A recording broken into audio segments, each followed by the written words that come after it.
Madame, Monsieur, bonsoir. L'édition de 20h sur la RTS avec un léger retard. Toutes nos excuses. Voici les titres de cette édition. Lendemain de Tabaski, le repos du pêcheur a ses effets sur les quais de Dakar. Pas ou peu de poissons frais, même constat sans lui. Et ça risque de perdurer. La tradition chez les pêcheurs veut que la viande du mouton soit à l'honneur et au menu au moins pendant une semaine. Ceux qui n'ont pas pris les devants en payent le prix. Douleur au dos, que ça fait mal. On les appelle les lombalgies. Une maladie très fréquente chez la population active et qui peut faire pleurer les adultes les plus courageux dans la rubrique santé. Les spécialistes livrent quelques conseils pour éviter ces affections qui peuvent vous poursuivre toute la vie. Couleur du Sénégal à Rourounar, ce quartier de Pékin symbolise l'intégration des morts au Sénégal. Dans cette partie de Dakar, toute une communauté qui vit en parfaite intelligence avec les autres ethnies Peul, Sérère, Salronais ou Bambara. Et puis Kil Maha, la commune dévoile les secrets qui entourent son nom pour avoir fermé l'œil sur les agissements des Tieddo à l'époque. Le fondateur de cette localité s'est vu attribuer ce nom pour ce village qui a vu la Dior passer, un village devenu une cité religieuse. Bonsoir à tous. Nous démarrons ce journal par la lecture du communiqué du Conseil des ministres, conseil qui s'est tenu au Palais de la République en présence du président Macky Sall Oumar Diawa. Le président Macky Sall a réuni le Conseil des ministres mercredi 14 septembre 2016 à 10h au Palais de la République. À l'entame de sa communication, le chef de l'État magnifie à nouveau la célébration dans la communion et l'unisson de la fête de l'Aïd el-Kébir par toute la Oumma islamique. Réitérant ses prières ferventes pour la paix et la concorde nationale, il exhorte tous nos concitoyens à cultiver la discipline et le travail, gage de la consolidation des réalisations issues de notre ambition collective d'un Sénégal émergent. Appréciant le développement de l'assainissement urbain et les efforts importants consentis par l'État à travers l'exécution satisfaisante du programme décennal de lutte contre les inondations, le président de la République invite le gouvernement, en relation avec les collectivités territoriales, à intensifier le déploiement dynamique de la stratégie nationale d'assainissement urbain, l'élaboration des plans directeurs d'assainissement PDA des villes et des communes, ainsi que la prise en charge effective de leurs phases prioritaires validées.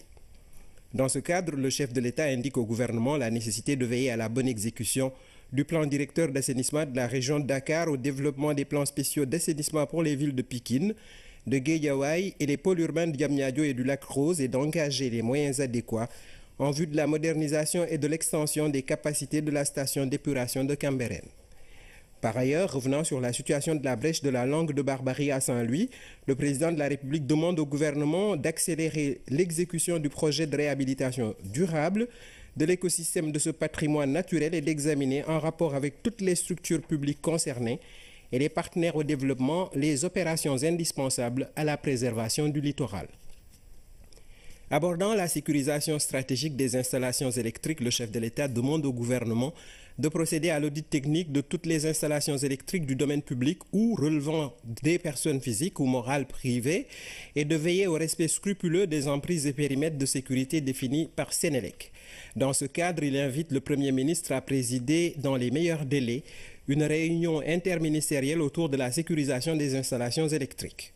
Poursuivant sa communication autour de la préparation de la 22e conférence des Nations Unies sur les changements climatiques, COP22, qui se tiendra à Marrakech au Maroc, le chef de l'État indique au gouvernement l'impératif de prendre toutes les dispositions requises pour assurer la participation exemplaire du Sénégal à ce grand rendez-vous mondial pour le développement durable.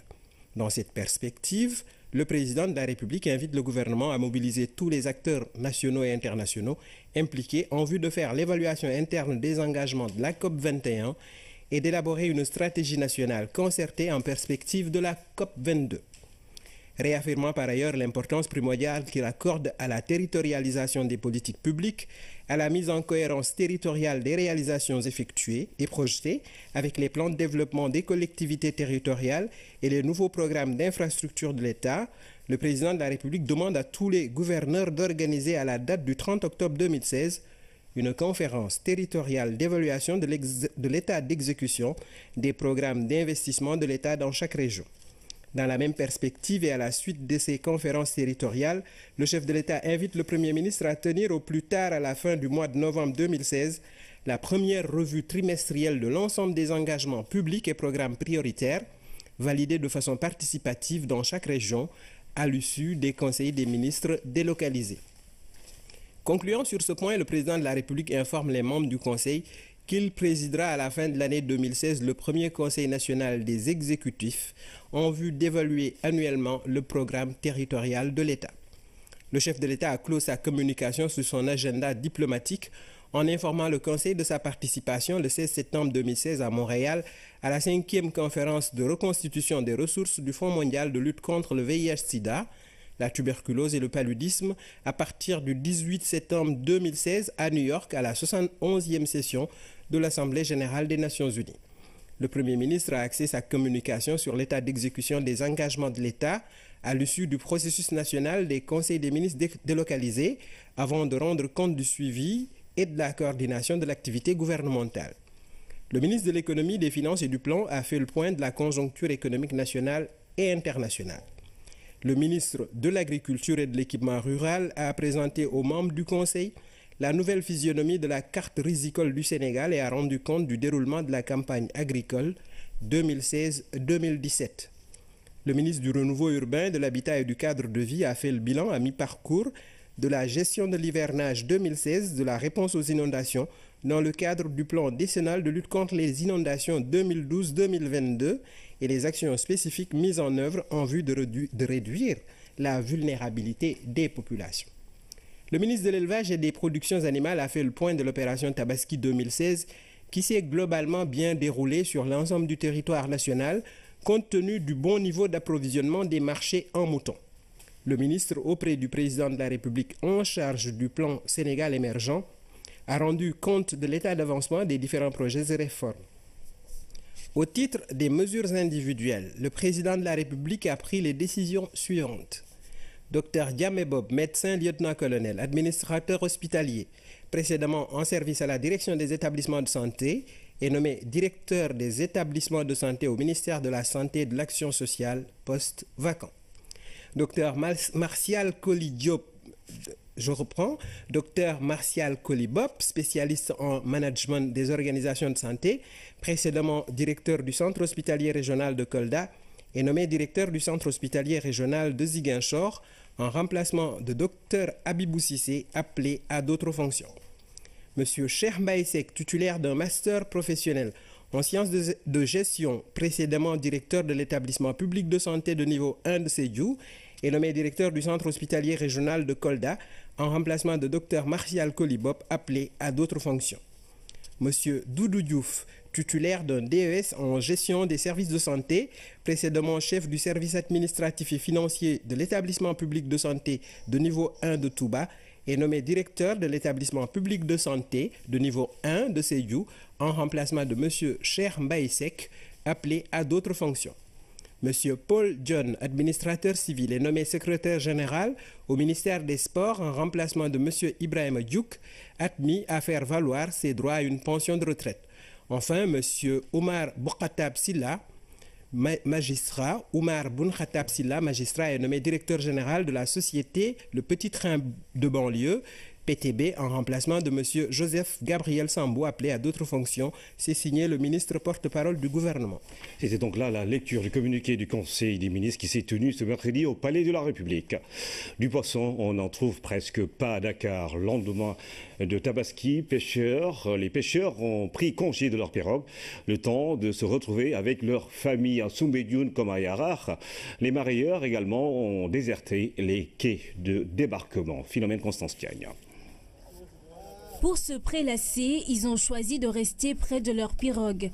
À Soumbédioune, ces pêcheurs se retrouvent pour profiter du bon temps face à la mer. Après la Tabaski, le repos est bien mérité.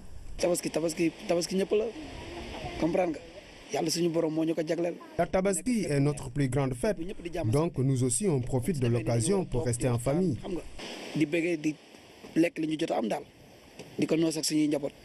Ce groupe, le seul rencontré, compte encore attendre un peu avant de remettre les embarcations à l'eau et défier les vagues à nouveau.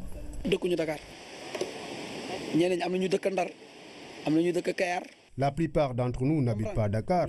D'autres sont de Saint-Louis, d'autres de Kayar, de Pékin, de Guédiawaye. Mais pour travailler, c'est ici qu'ils viennent. D'ici à samedi, certains seront de retour. D'autres attendront peut-être après la Tamkharit. su fekkee suñu mbokk ndar-ndar yi mën nañ toog ñeneen ñi mën nañ toog diir Tamxarit wala avant Tamxarit ñu ñëw. Autre lieu bien connu pour les mises à terre, Yarar. Ici aussi, la situation est presque pareille. L'activité est au ralenti. Les quelques revendeuses aperçues ont presque épuisé leur stock.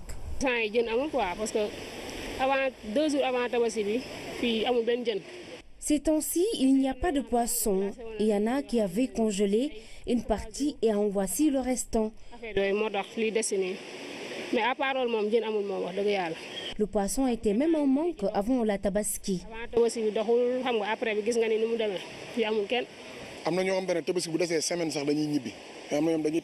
Beaucoup d'entre nous retournent chez eux 2 ou 3 jours avant la fête. Mais ceux qui habitent loin s'y prennent une semaine avant.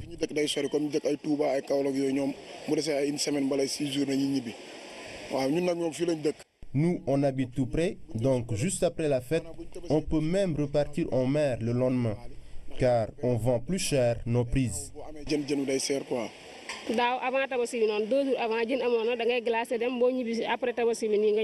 L'année dernière, on n'avait pas de rupture, car les pêches étaient bonnes. Donc, on avait pris nos précautions. Sur le marché, pas de poissons frais, une situation qui risque de durer le temps du repos des pêcheurs, aux grandes dames des populations qui se voient privées de leur tchéboujen. 48 heures après la Tabaski, le tchéboujen national reprend ses droits seulement en hic. Le poisson se fait rare, notamment le tchof. À cela s'ajoute la cherté des légumes, dur pour les adeptes du fameux pendambay. Le constat dans ce reportage de Sorna Antaniaï. Le riz au poisson avait laissé place à la viande de mouton le temps de la Tabaski. Après la fête, les activités reprennent timidement au marché Tilène, mais les étals de poissons sont dégarnis. Le poisson frais se fait désirer, une ambiance inhabituelle. Les poissons sont chers et il n'y a pas de clients. En plus, ce sont des poissons qui datent d'avant la Tabaski.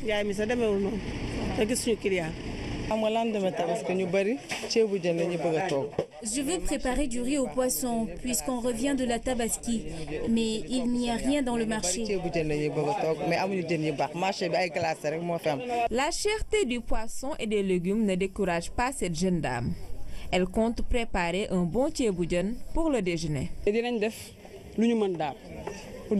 C'est vrai qu'il n'y a pas beaucoup de poissons au marché et c'est cher.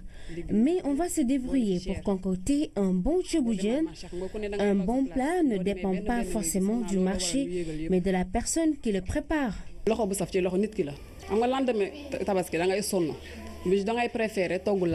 Le lendemain de la Tabaski, on préfère le lard à cause de la fatigue de la veille.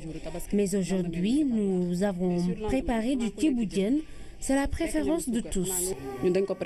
Chaque surlendemain Tabaski. Le maximum possible pour nous.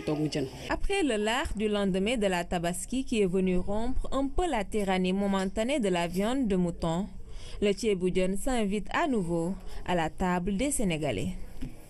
Autre fait, Tabaski rime avec abondance de viande. Dans certaines familles, on immole jusqu'à 4 moutons et les frigos sont pleins à craquer. Conséquence, boucherie et débiterie observent une pause momentanée. Un tour à la Médina, rue 6 et au point E a permis de le constater, Mansourba. L'activité de boucherie tourne au ralenti. La fête de Tabaski ne fait pas l'affaire des vendeurs de viande. À la Médina, rue 6, les bouchers ont déserté les tables. Le seul vendeur trouvé sur les lieux justifie sa présence. Ce n'est pas toutes les bourses qui peuvent acheter un mouton. Les clients viennent même après la fête.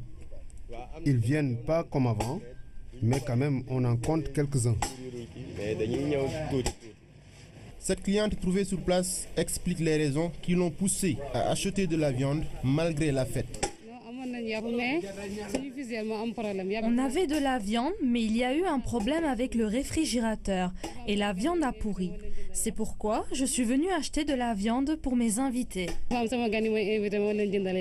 Si cet unique boucher a décidé de reprendre le travail, la plupart des dibiteries de Dakar ont baissé rideau pour la Tabaski. Ce vendeur de Dibi Aoussa a repris le travail depuis mardi. J'ai pris un travail début hier la nuit. vers 21h comme ça, je vois les clients, ils sont commencés à venir, un peu. Donc je dis, attends, je vois mes clients, ils sont commencés à venir. Attends, j'ai essayé de commencer à allumer les fourneaux pour que je vois est-ce que je vais trouver en fait les clients beaucoup. Mais j'ai allumé, mais j'ai gagné un peu de clients. Ça pas tellement, mais ça marche un peu quand même. Avec la fin de la Tabaski, bouchers et autres vendeurs de viande grillée espèrent bientôt reprendre du service et retrouver leurs clients. Et puis la collecte de moutons, un véritable business après la Tabaski. Certains se sont engagés dans cette activité qui nécessite plusieurs étapes avant la commercialisation. Un travail délicat à cause de la nature du produit. Jonas Bassen. Une odeur infecte et dégoûtante, c'est ce que dégagent ces tas de peaux de mouton. Nous sommes à la Médina. Ici, des femmes et quelques jeunes s'activent dans la collecte et le pré-traitement des peaux. C'est à la rue 5 qu'on achète les peaux. C'est des enfants qui nous les vendent. Le prix varie entre 200 et 500 francs CFA. Ce matin, la pluie a tout gâché. Les peaux ramassées ou achetées la veille risquent de pourrir. La pluie nous fatigue, mais on n'y peut rien. C'est une question divine. Je crains qu'un bon nombre soit perdu.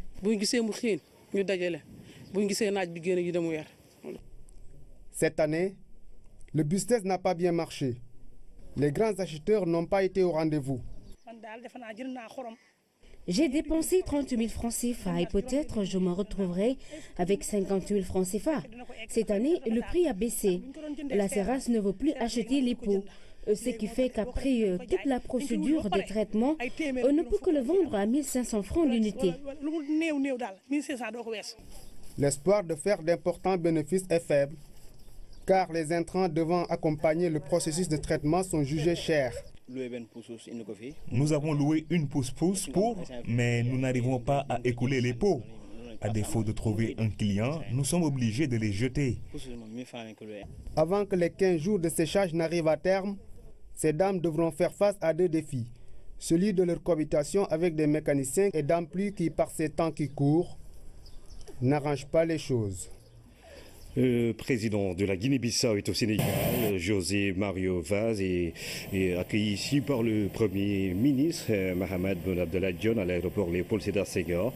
Il fait une escale technique de 24 heures au Sénégal et durant son court séjour, le chef de l'État de la Guinée-Bissau va rencontrer son homologue sénégalais, le président Macky Sall. Les start-up, ces jeunes entreprises innovantes à fort potentiel de croissance se développent même au sein des établissements de formation sur les TIC. C'est le cas de la start-up née en mars 2016 à l'école supérieure polytechnique de l'UCAD, de l'Université Cheikh Anta Diop de Dakar. Nos reporters se sont rendus sur place pour nous faire découvrir tout cela. Eliman Nawa. Des jeunes entièrement conquis par les TIC. Le décor de leur espace de travail en dit long. Nous sommes dans les locaux de la première start-up de l'histoire de l'école supérieure polytechnique de Dakar. À l'origine de cette petite entreprise, cet homme, étudiant en 5e année en génie informatique. On a eu l'idée depuis assez longtemps, et puis on s'est dit on aura le temps d'avoir les compétences nécessaires pour faire notre entreprise. Et puis en créant un business qui devient prospère, en même temps on crée des emplois, on forme des collaborateurs et également aussi on noue des relations avec des institutions, des organisations. La compagnie est organisée en 3 business units. La première, c'est Django qui s'occupe de l'édition et de vente de logiciels autour de l'éducation. La deuxième, c'est Iconsoft qui fait plutôt dans la consultance et dans la sous-traitance. Et puis la dernière, c'est Afia Center qui est, elle, spécialisée dans l'édition et la vente de logiciels dans le domaine de la santé. La start-up s'inspire de la grande multinationale du web, Google. Ibrahima a été même ambassadeur de la firme américaine à l'ESP. La petite entreprise n'est qu'à ses balbutiements, mais elle a déjà à son actif des acquis et des projets en cours de réalisation. On travaille plus sur Django, qui est une suite d'applications et de services désignés à l'enseignement. Dans cette suite-là, il y a déjà un produit qu'on a lancé et les gens sont en train d'utiliser, qui s'appelle Django Quiz Buzzer. Quiz Buzzer, c'est un outil qui permet l'animation culturelle. On a vendu 3 exemplaires entre 150 et 175 000. La direction de l'ESP se réjouit de l'initiative de la jeune équipe. Le local dans lequel ses membres travaillent leur a été attribué par l'école, qui qui cherche ainsi à encourager l'auto-emploi. Le modèle d'insertion professionnelle classique que nous avons jusque-là, c'est-à-dire des gens qui sont formés et qui vont chercher de l'emploi, a de plus en plus de difficultés. On ne peut pas attendre que les grandes industries, en tout cas les entreprises de la place, règlent tous les problèmes. Donc il est important que nos pauvres étudiants qui ont la formation requise et la connaissance idéale puissent eux aussi contribuer à la création d'emplois. La jeune start-up veut passer très prochainement à une étape supérieure. Elle travaille parallèlement dans la consultance pour accompagner leur progression jusqu'à peut-être devenir leader en Afrique. Santé et lutte contre le paludisme. Depuis 2013, le Sénégal a introduit une nouvelle intervention dans sa politique. Il s'agit de la CPS, Chimio, prévention du paludisme saisonnier. Cette stratégie est mise en œuvre dans les régions du Sud et du Sud-Est où la maladie connaît un pic pendant l'hivernage. Le PNLP, Programme national de lutte contre le paludisme, a lancé dans les zones de Tamba et de Kédougou une campagne dont l'objectif est de couvrir au moins 90% des enfants de 3 mois à 10 ans. Oumar Diawa. Le couvert végétal dense renseigne sur la pluviosité de cette zone de l'extrême sud-est du Sénégal, les régions de Kédougou et de Tambacounda. Cette exubérance de la nature cache une menace, celle du paludisme saisonnier. Le paludisme, sa transmission a une recrudescence saisonnière. Plus de 60% des cas de palu pratiquement se font durant cette période. La chimioprévention adoptée depuis 3 ans a fait la preuve de son efficacité. Depuis le démarrage de cette campagne en 2013, les enfants de 3 mois à 10 ans qui font le palu sont en nette régression. Cette option chimiopréventive a permis de baisser la morbidité mais aussi la mortalité. On avait des cas très graves et puis on avait même des cas de décès dus au paludisme. Mais depuis qu'on a commencé la CPS, on n'a pas enregistré un cas de décès jusqu'à nos jours. Pour réussir une telle campagne dans des régions étendues, il faut des moyens logistiques et humains importants. Le personnel médical est renforcé par les relais communautaires qui administrent la première dose aux enfants. Le relais donc administre pour la première journée, ensuite explique à la maman qu'elle doit administrer ou bien à la mère gardienne le deuxième et le troisième jour. Ces visites à domicile permettent de rater le moins d'enfants possible, mais sont aussi l'occasion de débusquer des cas à référer. Ça permet de prendre en charge des cas qui se trouvent à domicile, référés au niveau du poste de santé. Ces cas qui pouvaient aller jusqu'à faire un palu grave. Ce que l'on peut redouter dans des opérations de ce genre, c'est la non-adhésion des familles et le refus des parents. Aucun obstacle pour la campagne. Les parents adhèrent bien, les relais sont partants, ils sont motivés. Seulement maintenant, on a des contraintes maintenant naturelles. Sur la route, des gros porteurs étrangers. La frontière avec le Mali n'est pas loin. Un panneau indique la Falémé. Bakel se dévoile et accepte la CPS. Il y a un engouement, un regain d'engouement d'ailleurs pour la CPS. Puisque je vous dis que même les adultes en demandent. Pour vous dire que toutes les populations ont constaté les bénéfices de ce traitement.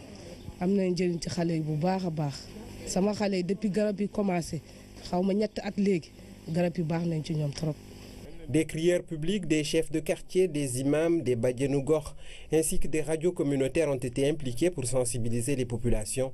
Le message est bien passé, au point qu'aujourd'hui, nous refusons du monde. Les rudes conditions du milieu, les accidents de relief et l'hydrographie n'ont pas été un frein à cette importante activité de lutte contre le paludisme chez les enfants de 3 mois à 10 ans. Ce soir, la rubrique santé nous donne plus d'indications sur les lombalgies communément appelées maux de dos. Il suffit d'un geste brutal pour ressentir ces douleurs très invalidantes qui peuvent concerner toute cette partie du corps humain. Un mal très fréquent qui touche plus la population active. Comment reconnaître une lombalgie et quels conseils pour la prévenir? C'est dans la rubrique santé avec Oumou Balmé. Des douleurs sur cette partie du corps, communément appelée mal de dos ou mal de rein, constituent un grand motif de consultation. Que ce soit en rhumatologie, en orthopédie ou en neurologie, ce problème est fréquemment lié à ce que les professionnels appellent des lombalgies. Des affections qui touchent beaucoup la population active, même si ce n'est pas directement lié à l'activité professionnelle, est lié pour quelque chose. C'est aussi un des principaux motifs d'absentéisme et ça a un coût très important dans la prise en charge sanitaire des employés d'une entreprise. Nous constatons ce fait et nous le lions à plusieurs choses.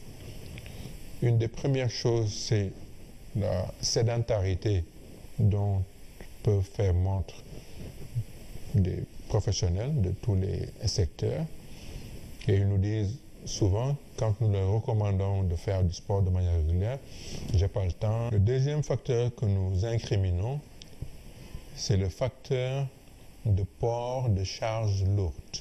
Il y a des facteurs qui peuvent être tout à fait incroyables. Le fait d'avoir un matelas de mauvaise qualité et vous met dans une position où les vertèbres sont complètement perturbées dans leur architecture et on se réveille le matin avec cette douleur lombaire. Tout comme les facteurs incriminés qui sont nombreux, nombreuses sont aussi les parties du dos qui peuvent être perturbées en ayant en commun la douleur. Et elle se justifie. Le problème de la lombalgie donc, se situe en résumé principalement dans cette région, soit altération du disque qui a bougé parce qu'il n'ayant plus de contrepoids ou bien parce qu'il a dégénéré. Je voudrais ici aussi rappeler que le simple fait de ne pas boire suffisamment d'eau dans la journée va faire que le disque va perdre son eau et il le perd en premier parce que ce n'est pas une structure vitale. Et quand un disque perd son eau, il va se ratatiner. Et vous devinez que quand un disque qui avait une épaisseur de ce genre a une épaisseur très fine, les vertèbres, au lieu d'être éloignées les unes des autres, vont se rapprocher. Et quand ils vont se rapprocher, ils vont coincer le nez. Ça fait très mal, ça fait excessivement mal. Okay? C'est l'une des douleurs qui font pleurer des adultes. La kinésithérapie est un élément essentiel du traitement des maux du dos. Elle est adaptée à chaque cas et complète le traitement médicamenteux. Notre premier objectif est d'abord de soulager le patient, enlever la douleur. Et aussi, c'est de rendre le patient fonctionnel. Pour soulager les douleurs, plusieurs techniques sont utilisées par le kinésithérapeute. À chaque méthode, ses outils et ses effets. Parmi les techniques, on peut utiliser le massage. Après le massage, il y a la physiothérapie, l'utilisation de la chaleur, la cryothérapie, l'utilisation des courants à basse fréquence. Cet appareil-là, on utilise pour soulager la douleur. Ça s'appelle le TENS. C'est pour enlever la douleur. Ce sont des courants à basse fréquence qu'on utilise. Des conseils d'hygiène de vie permettent aussi de prévenir et ou soulager les maux du dos en adoptant de bonnes postures, par exemple. Au bureau, celle-ci et non celle-là. En soulevant un objet par terre, quel que soit son poids, préférez ce geste et non celui-là. Pour couronner le tout, pratiquez une activité physique régulière, entretient le corps, le dos ne fait pas exception. La rubrique santé qui revient mercredi prochain. Ils se sont installés dans ce quartier de Pikine vers les années 60 et lui ont donné un nom qui illustre leur appartenance à une communauté, Maure, un pays, le Sénégal. Rourounar est le symbole de leur intégration, le tout en osmose avec les autres ethnies du Sénégal. Nous sommes dans Couleurs du Sénégal et en banlieue dakaroise avec Louise Bitza. C'est un condensé de 12 quartiers. Rourounar est situé dans le département de Pikine, plus précisément dans la commune de Pikine-Ouest. Rourounar, c'est une cité qui a été créée par des Maures qui étaient là pour travailler au niveau des abattoirs. Et maintenant, après leur travail, ils revenaient dormir dans ce coin. Et maintenant, c'est ce coin-là qu'on appelait Rourounar. Officiellement, 16 880 habitants polarisent le poste de santé de Rourounar. Au niveau de Rourounar, actuellement, on a 12 quartiers. Il y a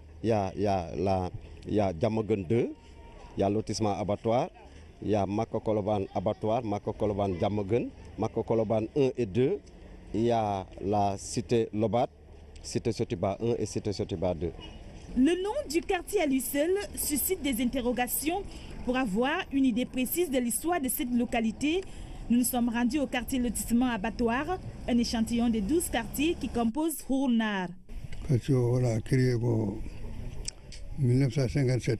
Kourounar, à notre niveau, c'est habité par des Mours, des Halpulaar, des Sérères. Et maintenant, puisque Kourounar a grandi, il y a d'autres cités et il y a d'autres ethnies.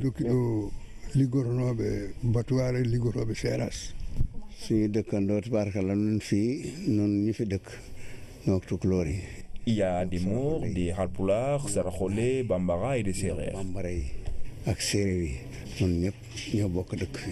Toutes ces ethnies vivent en parfaite harmonie. Nous vivons en paix. Il y a une bonne cohabitation entre les différentes ethnies du quartier. Kourounar a aussi une association sportive et culturelle baptisée AIC Tchosan, une AIC qui a eu à former les différentes AIC autour. L'AIC Tchosan, c'est à la fois une équipe de Nawetan qui existe depuis 1974. C'est pratiquement la doyenne des AIC de Pékin. C'est l'AIC aussi la plus titrée, la plus large du plan géographique. C'est aussi une équipe qui compétit en division régionale, qui est affiliée à la Fédération sénégalaise de football, qui joue le championnat régional et qui joue aussi la Coupe du Sénégal. Outre cette association sportive, Kourounar a aussi une figure emblématique. Labat Fall, ce grand transporteur, fait la fierté des jeunes. La personnalité la plus marquante, on peut dire que c'est Labat Fall. Labat Fall est un transporteur qui a eu quand même à faire de très bonnes choses au niveau de notre quartier. Et jusqu'à présent, Dieu merci, il est là, il vit avec nous. Ce quartier de Pikine attire de par son histoire et son melting pot. À cela s'ajoutent des relations de bon voisinage. Tilmara, le nom de cette commune renvoie à un mot wolof de la même résonance. Silmara qui veut dire aveugle. Cette localité de la région de Thiès est chargée d'histoire. Lat Dior y a résidé et elle est devenue une destination qui attire plusieurs fidèles musulmans. Tilmara, un site religieux, ancien fief des Tieddo et dans Couleurs du Sénégal avec François Seck. La commune de Tilmaham-Bakol, dans le département de Tivaouane, est chargée d'histoire. Sadjinkhem était le centre de Tilmaha, est devenu un cimetière où repose Mam Sakhewar Fatim.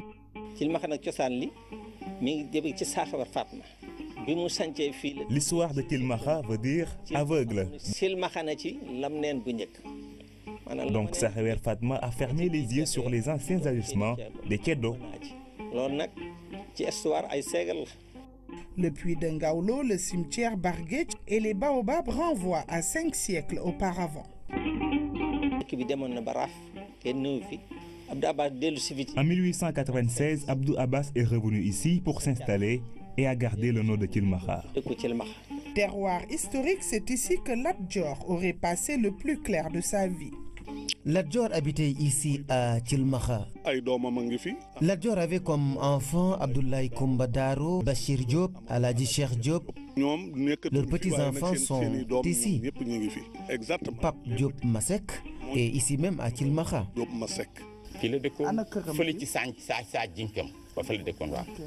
Il habitait là-bas, à Sadjinkhem. Cette demeure est la plus ancienne de la localité. C'est ici qu'on intronise le grand serigne de Tilmaha.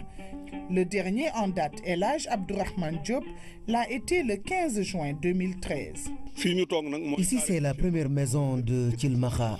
Serigne Cheikh Gaïndé Fatma, Serigne Abdou Khadr, Serigne Abdoul Ahad, ils ont tous séjourné ici. Et c'est Mam Abdou Abbas qui en est le fondateur.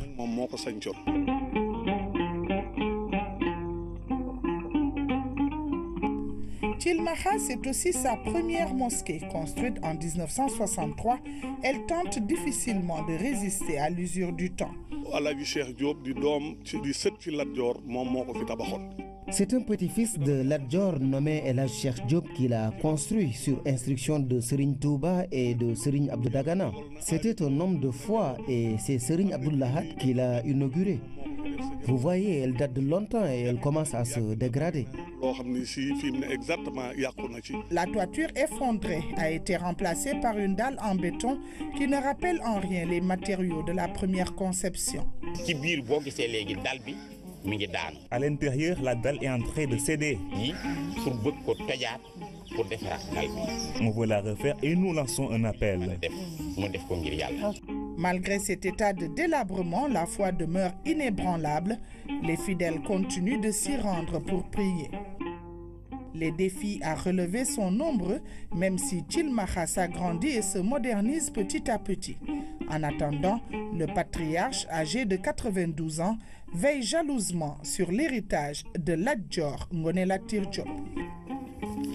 Couleurs du Sénégal, la série se poursuit demain. Foire de Flandre, le Sénégal joue sur la diversification des produits pour attirer le maximum d'acheteurs dans son stand et ça marche. Agro-industrie, produits cosmétiques ou halieutiques, textiles, tourisme, notre pays dévoile ses potentialités au cœur de l'Europe.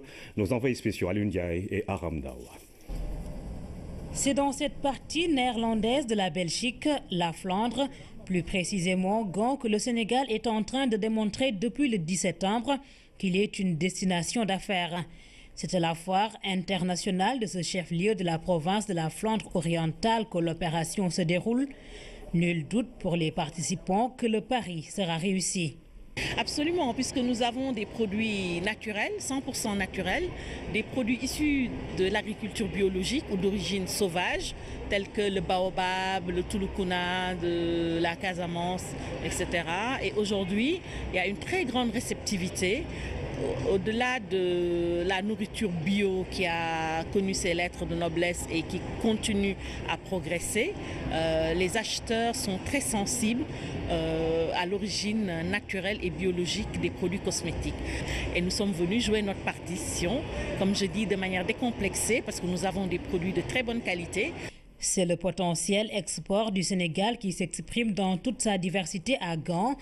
Agro-industrie, pêche, textile, maroquinerie, gastronomie, vannerie, beaucoup de secteurs d'activité qui essaient de tirer leur épingle du jeu.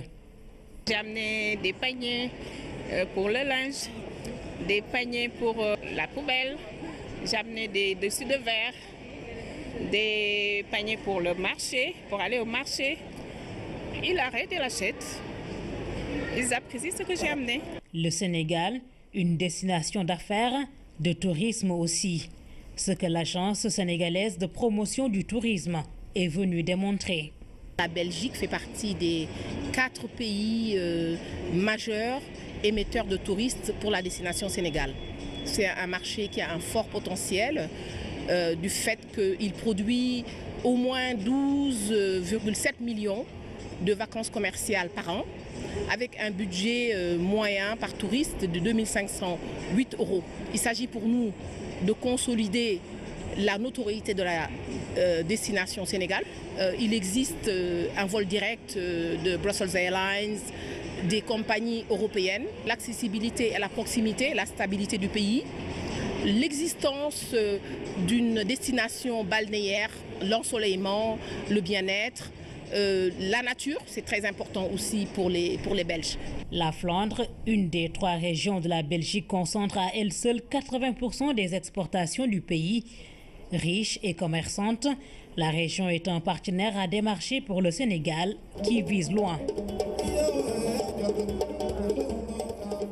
Sur l'international, Shimon Peres qui est hospitalisé en Israël alors qu'aux États-Unis, les républicains accusent Hillary Clinton d'avoir un sosie après son malaise du 11 septembre dernier.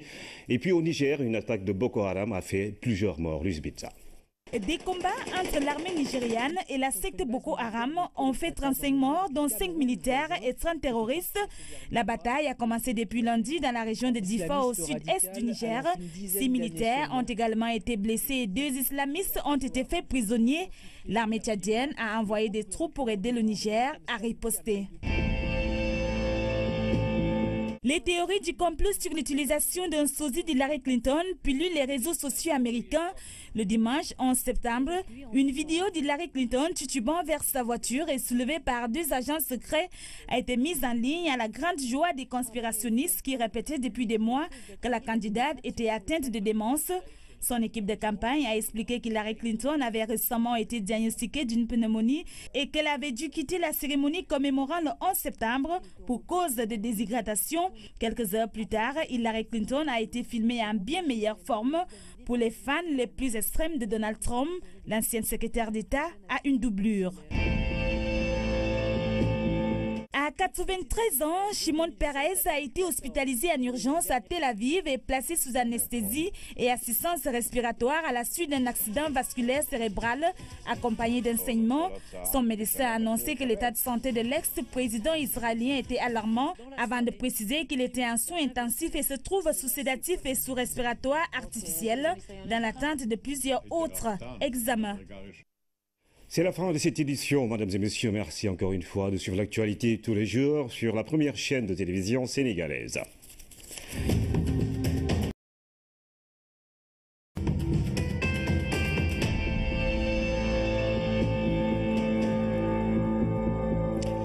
Madame, Monsieur, bonsoir. L'édition de 20h sur la RTS avec un léger retard. Toutes nos excuses. Voici les titres de cette édition. Lendemain de Tabaski, le repos du pêcheur a ses effets sur les quais de Dakar. Pas ou peu de poissons frais, même constat sans lui. Et ça risque de perdurer. La tradition chez les pêcheurs veut que la viande du mouton soit à l'honneur et au menu au moins pendant une semaine. Ceux qui n'ont pas pris les devants en payent le prix.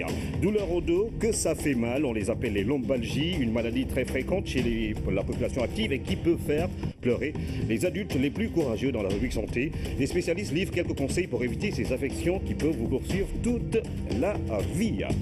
Couleur du Sénégal à Rourounar, ce quartier de Pékin symbolise l'intégration des morts au Sénégal. Dans cette partie de Dakar, toute une communauté qui vit en parfaite intelligence avec les autres ethnies Peul, Sérère, Salronais ou Bambara.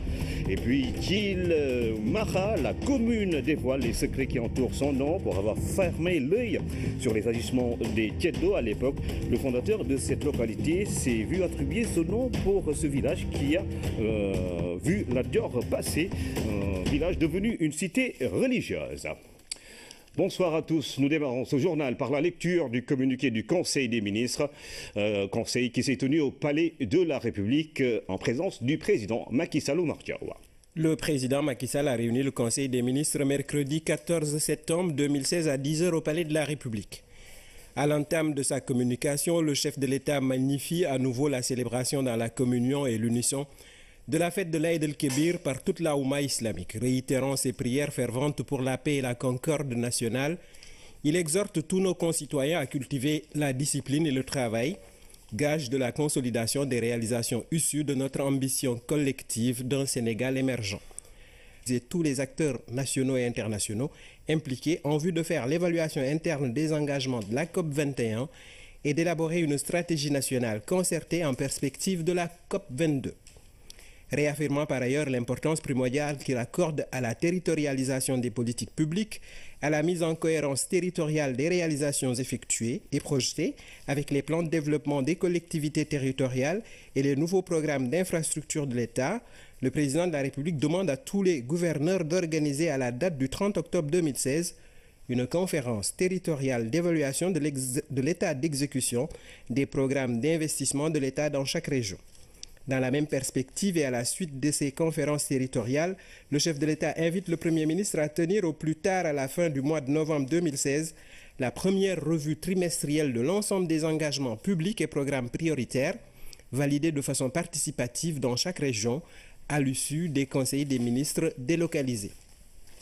Concluant sur ce point, le président de la République informe les membres du Conseil qu'il présidera à la fin de l'année 2016 le premier Conseil national des exécutifs en vue d'évaluer annuellement le programme territorial de l'État. Le chef de l'État a clos sa communication sur son agenda diplomatique en informant le Conseil de sa participation le 16 septembre 2016 à Montréal à la 5e conférence de reconstitution des ressources du Fonds mondial de lutte contre le VIH-Sida, la tuberculose et le paludisme à partir du 18 septembre 2016 à New York à la 71e session de l'Assemblée générale des Nations unies. Le Premier ministre a axé sa communication sur l'état d'exécution des engagements de l'État à l'issue du processus national des conseils des ministres délocalisés avant de rendre compte du suivi et de la coordination de l'activité gouvernementale. Le ministre de l'Économie, des Finances et du Plan a fait le point de la conjoncture économique nationale et internationale. Le ministre de l'Agriculture et de l'Équipement rural a présenté aux membres du Conseil la nouvelle physionomie de la carte risicole du Sénégal et a rendu compte du déroulement de la campagne agricole 2016-2017. Le ministre du Renouveau urbain, de l'Habitat et du Cadre de vie a fait le bilan à mi-parcours de la gestion de l'hivernage 2016, de la réponse aux inondations, dans le cadre du plan décennal de lutte contre les inondations 2012-2022 et les actions spécifiques mises en œuvre en vue de réduire la vulnérabilité des populations. Le ministre de l'Élevage et des Productions animales a fait le point de l'opération Tabaski 2016 qui s'est globalement bien déroulée sur l'ensemble du territoire national compte tenu du bon niveau d'approvisionnement des marchés en moutons. Le ministre auprès du président de la République en charge du plan Sénégal émergent a rendu compte de l'état d'avancement des différents projets et réformes. Au titre des mesures individuelles, le président de la République a pris les décisions suivantes.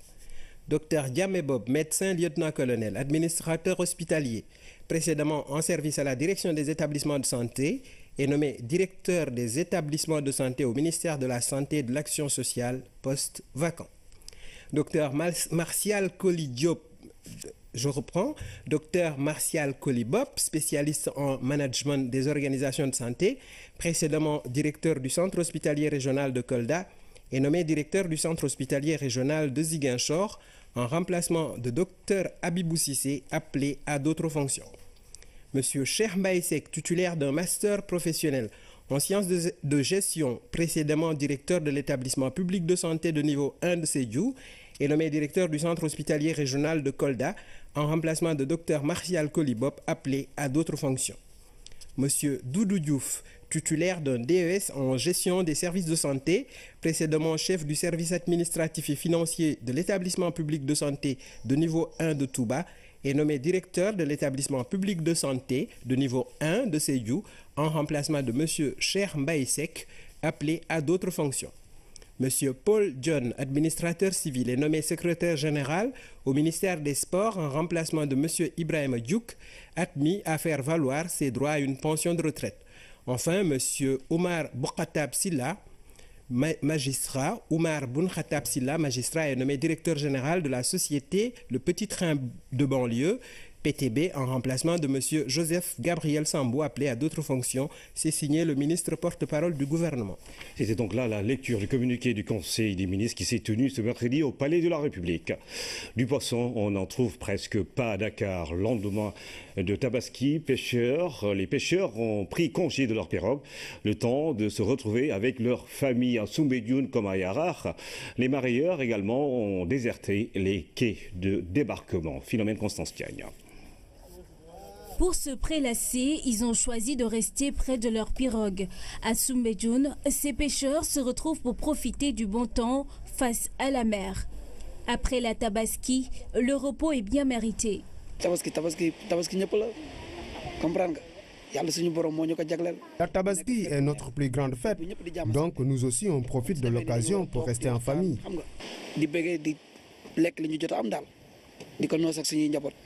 Ce groupe, le seul rencontré, compte encore attendre un peu avant de remettre les embarcations à l'eau et défier les vagues à nouveau.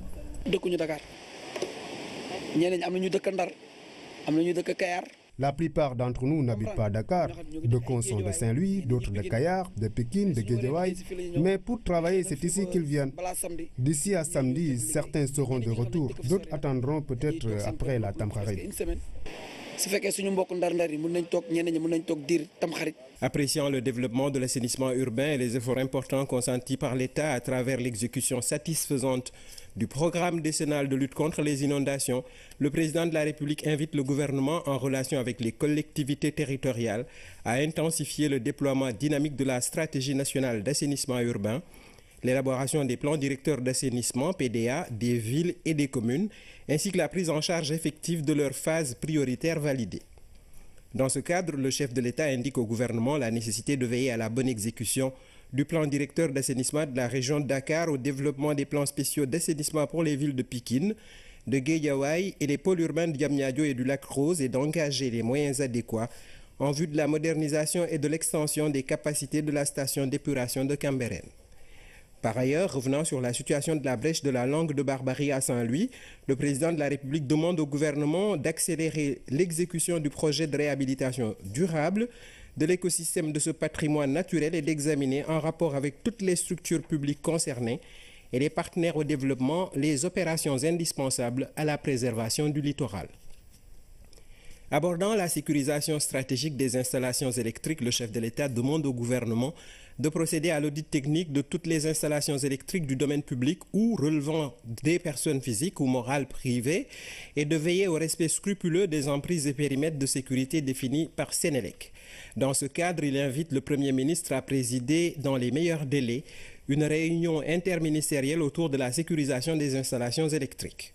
Poursuivant sa communication autour de la préparation de la 22e conférence des Nations Unies sur les changements climatiques COP22 qui se tiendra à Marrakech au Maroc, le chef de l'État indique au gouvernement l'impératif de prendre toutes les dispositions requises pour assurer la participation exemplaire du Sénégal à ce grand rendez-vous mondial pour le développement durable. Dans cette perspective, le président de la République invite le gouvernement à mobiliser